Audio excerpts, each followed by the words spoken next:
Hello everybody! Good morning po sa inyong lahat at akin na naman po i-share ang ating lunch for today. So ayan po, meron po tayong malalaking talong dito at hiniwa ko lang ng ganyan. Meron din po tayong mahaba at hiniwa ko ng ganyan. So let's go! At meron din tayong minced beef dahil nga ang ating lulutuin ay eggplant with a twist. So ayan, uunahin ko lang pong iprito ang malalaki hanggang maubos ko lahat yung dalawang pirasong malalaking talong para ilagay sa ibaba. Yan ang uunahin kong ilalagay dun sa plater natin. So ayan, ganyan lang. Mag-brownish lang siya. At isunod ko na yung mga mahahaba kanina. So yan, hanggang maubos lang din lahat yung isang So ayan, atin namang simulan ang ating paghihiwa ng sibuyas. Gumamit na lang ako ng grater para mabilis siya. So yan, ganito siya guys. Ilalagay ko na yan sa palayok para maluto ko na yung minced beef na ating gagamitin para pang topping sa gitna ng ating lulutuin na ulam. So ayan na guys, naprito ko na lahat ng talong. So let's go. So ito na, lulutuin ko na ang sibuyas hanggang lumabas lang ang kanyang aroma. Tapos isusunod ko na dyan ang ating minced beef. So yan, dinepers ko po muna yan sa microwave kasi matigas siya, galing siya sa freezer. So yan, mekos ko lang yan. At isusunod ko, lalagyan ko na ng palasa, sweet pepper,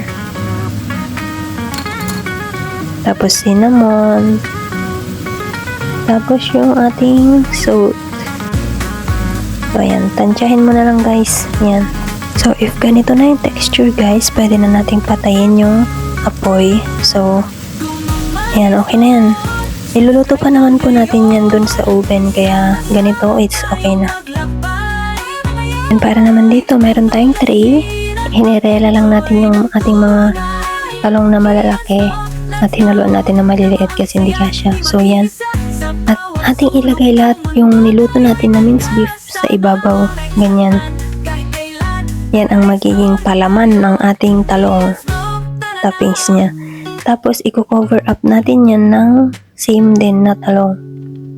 Ganyan. Hanggang matapos lang yan. I-cover up lahat. Hanggang sa dulo. So, ganyan. Continue lang hanggang matapos siya.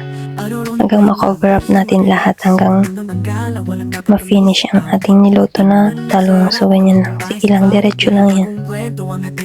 Wala pa yun ang mundo, sama-sama tayo. Lasa ng buhay, ating susubukan ito. Bawat tanawin, ating sisilipin. Kaya halika na, huwag kang So ayan, malapit na tayo matapos. Konti na lang. subscribe lang Yan. Then, tcharan! Ganyan po ang itsura niya pag natapos na. So, hindi mo na makikita yung meat kasi na-cover up na siya ng talong. Then, ilalagay na natin ang kanyang sauce. Ito ay water lang at saka tomato paste. Yan. So, ibuhos na natin lahat. Lahat na yan. Ibuhos yan lahat. Yan. Ganyan lang guys. Tapos, ilalagay na natin siya sa oven. Lulutuin natin ulit siya sa oven. O yan. Okay. Masarap yan guys pag naluto. Yan. So, i-open ko ng ating oven in up and down and 210 degrees Celsius. Kasi mabilis ang luto na lang yan. Bali, yung parang sauce na lang yung i-boil natin kasi luto na yung mga talong tsaka yung meat. So yan, nagluto na rin ako ng rice. Inuna ko yung vermicell kasi ang rice nila dito guys is merong maliliit na pansit, ganyan vermicell. So yan, 2 takal na rice. Yan, luto na natin. Mekos na natin. Ayan, okay na yung texture ng ating vermicell kasi nag-brownish na siya. So, ayan, hinalo ko na yung ating rice. 2 cup of rice is equal to 4 cup of water, guys. Ayan, ganyan. So, ayan, wait lang natin mag-boil. So, ayan, guys, luto ng ating ulam. Ang ating masarap na talong with a twist. So, ayan. Masarap yan, guys.